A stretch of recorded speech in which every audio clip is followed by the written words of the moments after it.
నమస్కారం సిటీ వార్తలకు స్వాగతం. భద్రాద్రి కొత్తగూడెం జిల్లా ఇల్లెందు నియోజకవర్గ 13వ తారీఖున జరుగు పార్లమెంట్ ఎన్నికల్లో కాంగ్రెస్ అభ్యర్థి పోరిక బలరాం నాయక్ హస్తం గుర్తుపై ఓటు వేసి అత్యంత మెజార్టీతో గెలిపించాలని 8, 9, 10 వార్డులలో కాంగ్రెస్ ముఖ్య కార్యకర్తల సమావేశం జరిగింది. ఈ సమావేశంలో ముఖ్య అతిథిగా పాల్గొన్న ఎమ్మెల్యే కోరం కనకయ్య మాట్లాడుతూ బీజేపీ టీఆర్ఎస్ చేసింది ఏమీ లేదని, దేశాన్ని రాష్ట్రాన్ని అప్పుల పాలు చేసిందని, ఆ పార్టీలు చెప్పే అబద్ధపు మాటలు నమ్మి మీ ఓటు మురిగిపోకుండా కాంగ్రెస్ చేతి గుర్తుపై ఓటు వేసి పోరిక బలరాం నాయక్ని ఎంపీగా, రాహుల్ గాంధీని పీఎంగా గెలిపించుకోవాలని కోరారు.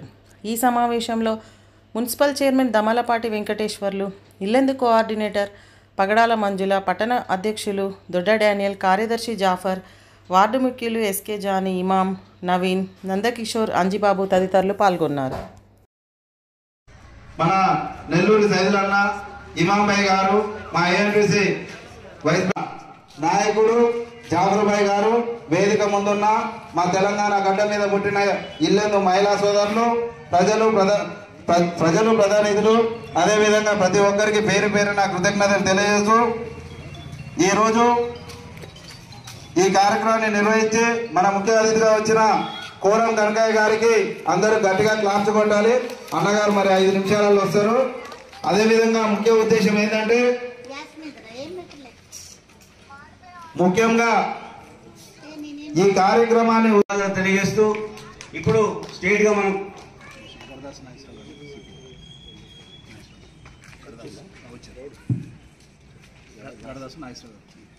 గణదాసి నాగేశ్వరరావు గారు, సిపిఐ పార్టీ నాయకులు వారి వేదిక మీదకి రావాల్సిందిగా కోరుతా ఉన్నాం.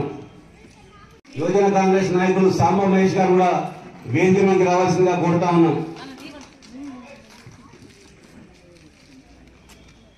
ఇప్పుడు గౌరవ పెద్దలు కనకయ్య గారు సన్మానిస్తా ఉన్నారు.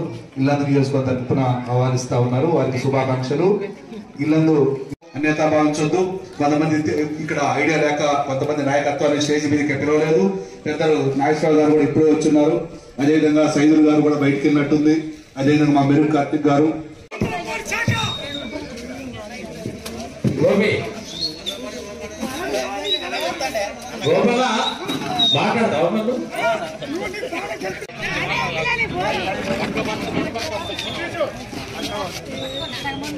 ఈ 13వ తారీఖు ఖచ్చితంగా హస్తం గుర్తు బలరాం నాయక్ గారికి ఓటేసి అత్యధిక మెజార్టీతో గెలిపించాలని చెప్పి మీ అందరినీ కూడా వేడుకుంటూ ప్రార్థిస్తా ఉన్నాం.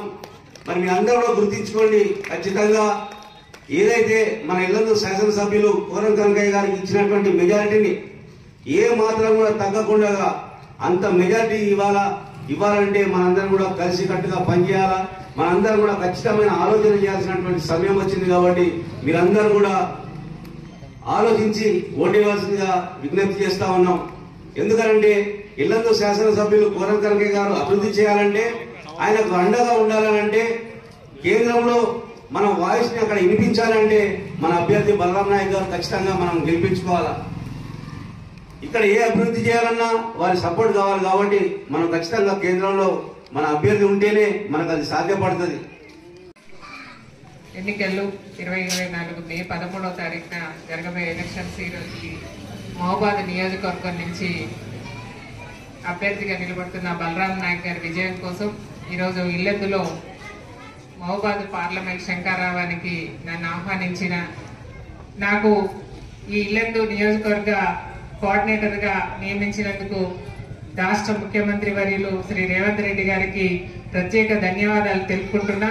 ఈ ఇల్లెందు నియోజకవర్గం నుంచి ఇప్పుడు డివి అన్న చెప్పినట్టు అత్యధిక మెజార్టీ కాంగ్రెస్ పార్టీకి బలరాం నాయక్ గారికి తేవాలని చెప్పేసి మీ అందరితో పాటు నేను కూడా పనిచేయడానికి సిద్ధంగా ఉన్నానని చెప్పేసి చెప్పుకుంటూ, నేను ఒకటే అడుగుతున్నా, ఈ టీఆర్ఎస్ కానీ బీజేపీని కానీ మీకు ఏ విధంగా మేము ఓటు వేయాలి అని ప్రజలందరూ అడగాల్సిన అవసరం ఉంది. ఎందుకంటే బీజేపీ 10 సంవత్సరాల ప్రభుత్వంలో ఉండి ఏం చేసింది ఈ ప్రజలకి అనేది ఖచ్చితంగా అడగాల్సిన అవసరం ఉంది.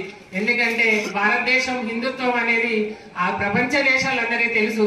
కానీ మేము హిందుత్వాన్ని మేము ఇక్కడ పెంచి పోషిస్తున్నాం అని చెప్పేసి ఒక మతతత్వ భారతదేశంగా వీళ్ళు తయారు చేయడానికి చూస్తున్నారు. కాబట్టి దీన్ని అందరూ ప్రజలందరూ గమనించాలి. ఈరోజు పెట్రోల్ ఛార్జీలు కానీ డీజిల్ కానీ అలాగే గ్యాస్ ధర ఈరోజు 500 మనకు సబ్సిడీ ఇస్తుందంటే గవర్నమెంట్ కేంద్ర ప్రభుత్వం 1200 రూపాయల సిలిండర్ నమ్మిన దాన్ని మన రాష్ట్ర ప్రభుత్వం 500 రూపాయల సబ్సిడీ తోటి మనకు అందిస్తుందంటే 1200 రూపాయల గ్యాస్ ఇస్తున్నందుక వారికి బీజేపీకి ఓటేయాలి మనం. మహిళలు ఆలోచించండి అమ్మ. అలాగే పెట్రోల్ డీజిల్ రేట్లు అమాంతం 110 రూపాయలకి పంపించినందుక మనం ఓటేయాలి బీజేపీకి. కరోనా కష్టకాలంలో మనకున్న వీక్ పాయింట్ ని పట్టుకొని పల్లాలని గంటలతోని కొట్టండి, లేకపోతే దీపాలు ఇంటి ముందు పెట్టియండి, కరోనా పారిపోద్ది అని చెప్పి మనల్ని పిచ్చోళ్ళని చేయడానికి బీజేపీకి మనం ఓటేయాలి. అదొక్కటి ఆలోచించండి. అట్లే ఈ రోజు టిఆర్ఎస్ ప్రభుత్వం ఎన్నో ప్రగల్భాలు పలికింది. ఈ రోజు తెలంగాణ రాష్ట్రం ఏర్పడినాక 10 సంవత్సరాల కాలం పాలించి ఒక శని అనేది ఈ రోజు వదిలిపోయింది మన రాష్ట్రం నుంచి అనేది మీరందరూ గమనించండి. అంటే ప్రజల్ని బెదిరించి లేకపోతే వాళ్ళని ఏదో విధంగా మభ్యపెట్టడానికి ప్రయత్నిస్తూ అబద్ధాలు చెప్తూ ఈ రాష్ట్రాన్ని 10 సంవత్సరాల పాటు నెట్టుకొచ్చింది. అలాగే రైతు రుణమాఫీ 1,00,000 రూపాయలు చేస్తారని చెప్పి వాళ్ళ మేనిఫెస్టోలో చెప్పి ఆ 1,00,000 రూపాయలకు సగం కూడా చేయలేని పరిస్థితి బీఆర్ఎస్ ప్రభుత్వం ఉన్నప్పుడు. కాబట్టి వారికి కూడా ఎందుకు ఓటేయాలి? ఏం చేసిందని మనం బీఆర్ఎస్ పార్టీకి ఓటేయాలి. ఈ రోజు భారతదేశంలో భారత్ జోడో యాత్ర మన రాహుల్ గాంధీ గారు ఉత్తరాది నుంచి దక్షిణాది వరకు, అలాగే గుజరాత్ నుంచి మన అస్సాం వరకు ఆయన ప్రయాణం చేశాడు. భారతదేశంలో ఉన్న ప్రజల మనోభావాలు అలాగే బడుగు బలహీన వర్గాల వాళ్ళ కష్ట సుఖాలు రాహుల్ గాంధీ గారు తెలుసుకున్నారు. అంటే వాళ్ళ కుటుంబం నేపథ్యం ప్రజల కోసం ఎప్పుడు పనిచేస్తుంటుంది, త్యాగాలు చేస్తుంది. కాబట్టి రాహుల్ గాంధీ గారిని మనం ప్రధానిగా చూడాలని మనం కోరుకోవాలి. కాబట్టి ఈ రోజు మనం ఖచ్చితంగా ఇక్కడ నిలబడిన కాంగ్రెస్ పార్టీ అభ్యర్థి పోరిక బలరాం నాయక్ గారికి మన హస్తం గుర్తు మీద మనందరం ఓటు వేయాలని చెప్పేసి మీ అందరినీ కోరుచున్నా. మార్పు కోరుకొని పెద్దలు కోరం కనకయ్య గారిని రాష్ట్రంలోనే అత్యధిక మెజార్టీతో గెలిపించుకున్నటువంటి స్థానం ఇల్లదూరి. మరి అలాంటి ఇల్లదూరు నియోజకవర్గం ఈరోజు మహబూబాబాద్ పార్లమెంటు నియోజకవర్గంలో అత్యధిక మెజార్టీ రావడానికి అవకాశాలు కలిగి నిత్యం ప్రజల్లో ఉంటూ గతంలో ఒక ఎమ్మెల్యే దగ్గరికి వెళ్ళాలంటే క్యాంప్ ఆఫీసుల ముందు గంటల కొద్ది నిలబడేటువంటి పరిస్థితి మనందరికీ తెలుసు. ఈరోజు నిత్యం మన దగ్గరికే వస్తూ మన సమస్యలు తెలుసుకొని ముందుకు పోతున్నటువంటి పెద్దలు కనకయ్య గారి ఆధ్వర్యంలో వారికి వచ్చినటువంటి మెజారిటీ కన్నా ఎక్కువ మెజారిటీ సాధించినప్పుడే వారికి మనం గౌరవించినట్టు అవుతుందని చెప్పి నేను తెలియజేస్తా ఉన్నా. ఏజెన్సీ ఏరియా ఇల్లందు మున్సిపాలిటీ అనేది ఎప్పుడు కూడా ఎలిక్కిపోతూ ఉన్నటువంటి సందర్భం మీకు తెలుసు. ఒకప్పుడు ఫారెస్ట్ స్కూల్ అని రాష్ట్రానికి పేరుగాంచింది, రైల్వే స్టేషన్ చెప్పి ఎన్నో రకాల సౌకర్యాలున్న అన్ని నీరు గారిపోయినటువంటి పరిస్థితి. ఆ సమస్యలన్నీ సాధించాలి అంటే ఇక్కడ ఆల్రెడీ స్థానిక శాసనసభ్యులు కనకయ్య గారు ఉన్నారు. అదేవిధంగా మనం పార్లమెంట్ అభ్యర్థులు కూడా గెలిపించుకొని అక్కడ రాహుల్ గాంధీ గారిని ప్రధానమంత్రిని చేసినట్లయితే ఇక్కడ డిమాండ్ చేసుకొని మనం సాధించడానికి అవకాశాలు ఎక్కువ ఉన్నాయి. కాబట్టి ఆ దిశగా ఆలోచించాలని కోరుతా ఉన్నాను. అదేవిధంగా సోదరి మనకు అందరికీ తెలుసు, మొన్న సోనియమ్మ ప్రవేశపెట్టినటువంటి 6 గ్యారెంటీలన్నీ కూడా ఇక్కడ ఉన్నటువంటి ప్రతి ఒక్క బడుగు బలహీన వర్గాలకు అందే విధంగా మేము ఖచ్చితంగా ప్రయత్నం చేస్తాం. ఎందుకంటే ఎప్పుడైతే ఎంపీ గారిని మనం గెలిపిస్తామో, సార్ మీ అందరం కలిసి మా పట్టణ ప్రజలందరూ కలిసి మీకు ఓటేశారు కాబట్టి మా ఇల్లందు పట్టణంలో ఉన్నటువంటి ప్రతి పేద బడుగు బలహీన వర్గాలకి ఇందిరమ్మ ఇల్లు రావాలి అని చెప్పి కోరుతాం. అదేవిధంగా ఇప్పటికే తెలుసు 200 యూనిట్ల వరకు ఉచిత విద్యుత్ ఇస్తూ ముందుకు పోతా ఉన్నాం. ఎవరికైతే ఆ ఉచిత విద్యుత్ 0 బిల్లు అయితే రావట్లేదో వారికి కూడా ఈ ఎలక్షన్ కూడా అయిపోయాక వచ్చే విధంగా మేము ప్రయత్నం చేస్తామని చెప్తున్నాం. అదేవిధంగా 500 రూపాయల గ్యాస్ కావచ్చు. అదేవిధంగా సోనియమ్మ ప్రవేశపెట్టినటువంటి 2,500 రూపాయలు ప్రతి మహిళకు అందే విధంగా మన ఇక్కడ ఇల్లందు నియోజకవర్గంలో ఉన్నటువంటి ప్రతి పేదవారికి అందే విధంగా మేము ప్రయత్నం చేస్తాం. అదేవిధంగా ఈ యొక్క మేనిఫెస్టోలో కూడా కేంద్ర ప్రభుత్వం ఏర్పడగానే ప్రతి మహిళా సోదరిమణికి ప్రతి సంవత్సరం ఇంటికి 1,00,000 రూపాయలు చేర్చే విధంగా సోనియమ్మ గారు ఒక ఎజెండాను రూపొందించారు. దానికి అనుగుణంగా మీ అందరం ప్రయత్నం చేస్తాం.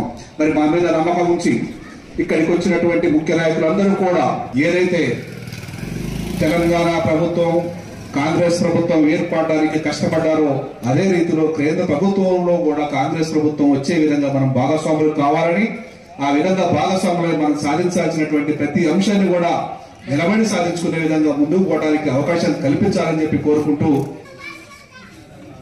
రేపు జరిగేటువంటి ఎన్నికల్లో మీ అందరూ తెలుసు, మన అభ్యర్థి